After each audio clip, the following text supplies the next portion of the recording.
কোন লিডাৰে ক'ত যায় ক'ত সোমায় এইটো আমি ইয়াত কনচাৰ্ণ নহয়। আমি শুনিছোঁ বা উৰা বাতৰি হ'বও পাৰে বা সঁচাও হ'ব পাৰে ডিফেণ্ডবোৰৰ কংগ্ৰেছত সোমায় না বিজেপিত সোমায় না ইউ পি পি এলত সোমায়, সেইটো আমাৰ লগত কোনো কনচাৰ্ণ নহয়। কনচাৰ্ণ নহয় মানে আমাৰ এইটো ছাবজেক্ট নহয়।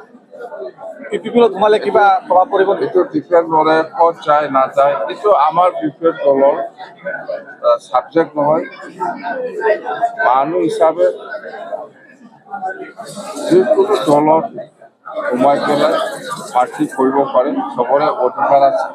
ডিফেণ্ডৰ ক'ত যায় নাযায় এইটো আমাৰ কনচাৰ্ণ নহয় বা আমাৰ বি পি এফৰ লগত বোলে